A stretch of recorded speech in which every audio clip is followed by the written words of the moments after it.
How do you feel? Wicked.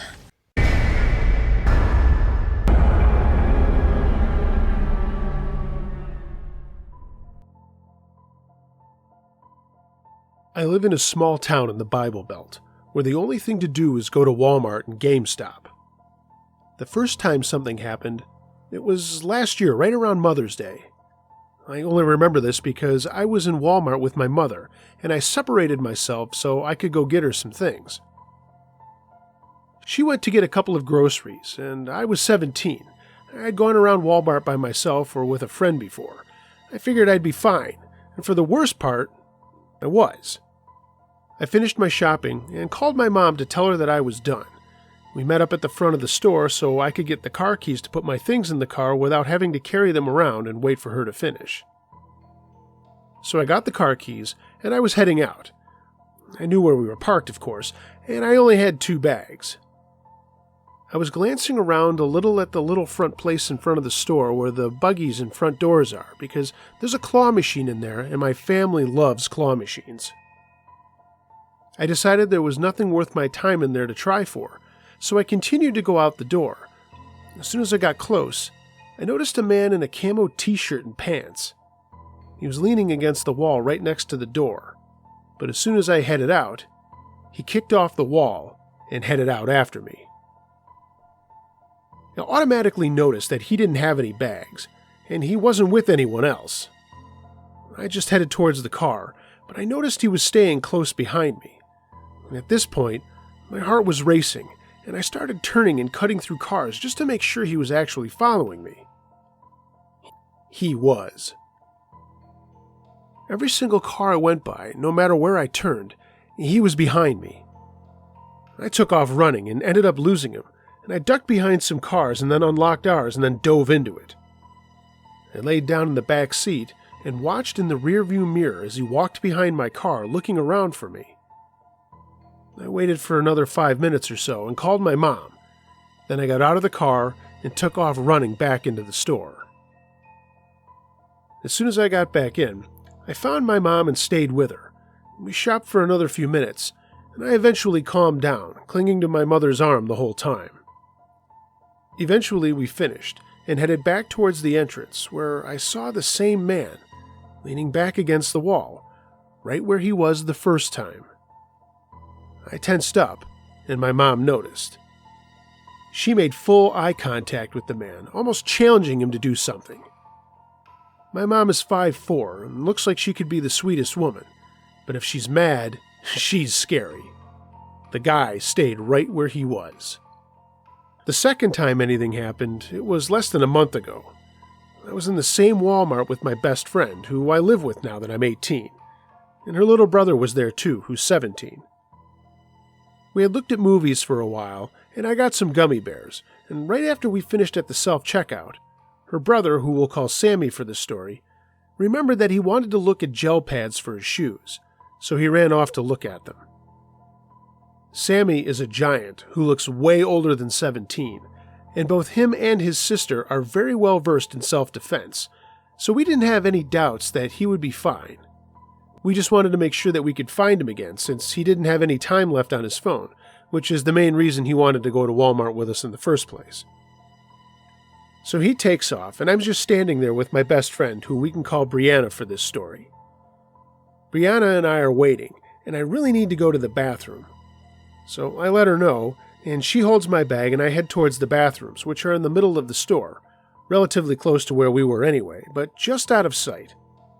I should most likely mention, this was 11:45 p.m. Brianna didn't get off work until late, and we like going later when there's no one there anyway, so this was prime Walmart time. This also means, however, that there aren't many people near the front of the store, except maybe 4 cashiers, who are all by the self-checkout.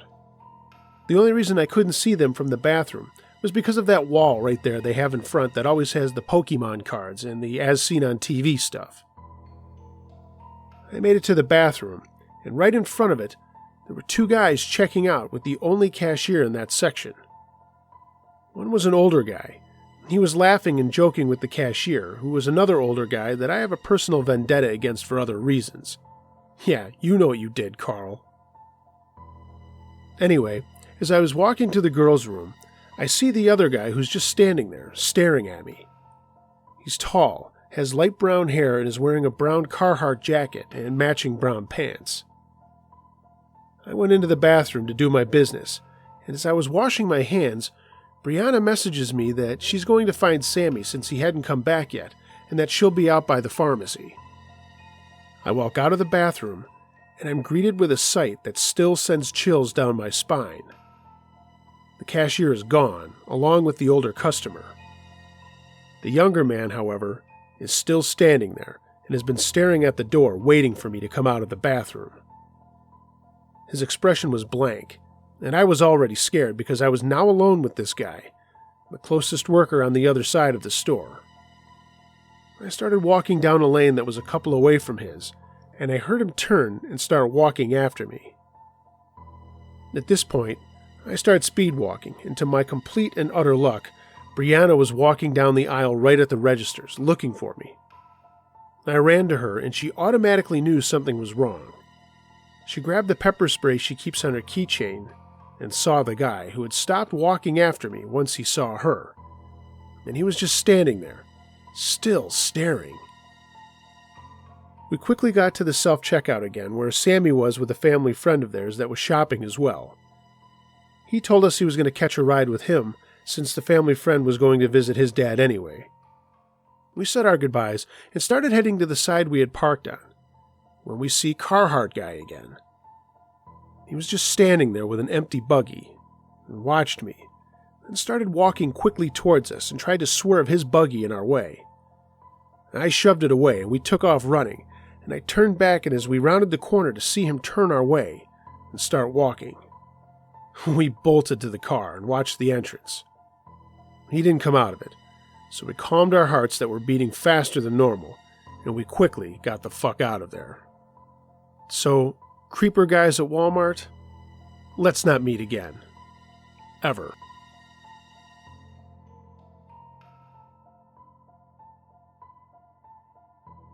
This happened to me when I was about 8 years old. When I was little, I had a blanket that I'd had since I was a baby, and I always slept with it. I would spread it atop my other blankets. One night, I'd gone to bed as usual and fallen asleep. I woke up in the middle of the night, and I didn't know why. Usually, I slept like a log. The foot of my bed faced my closed bedroom door, and as I looked at the back of the door, 2 spots of light appeared on it, about 5 feet up from the floor.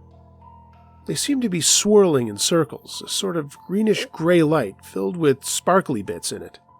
It sort of looked like an old-fashioned TV when the cable was out, like the snow you'd get when that happened. As I watched, these 2 balls of light popped off the door and became these small creatures about 2 feet high. They glowed greenish, sort of barrel-shaped bodies, no necks, and short arms and legs. I don't think their mouths moved, but they seemed to be communicating to each other. I could hear some squeaky little sounds coming from them.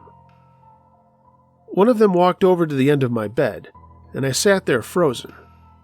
I was so scared I couldn't move. The creature started to tug on the bedspread, pulling itself up onto the end of the bed. I was clutching one end of my baby blanket, and this thing started tugging on the other end. We had a sort of tug-of-war, and I felt my arms go rubbery, and I let go of my grip on the blanket. The creature took it, climbed back down to the floor, and the 2 of them popped back up on the door, becoming the circles of swirling light again, this time with my blanket spread out in a square against the door behind them. They swirled around for a few seconds, and then everything seemed to suck through the door, just disappeared. I could suddenly move again, and dove under my covers, heart pounding, and I was shaking like a leaf. I stayed like that for a long time, and eventually fell back asleep. The next morning, I had forgotten all about it. Had breakfast and went up to get dressed, and my mom told me to make my bed. That's when I remembered the blanket and the weird things that, by this time, I figured was just a very intense dream. I looked for the baby blanket, but I couldn't find it.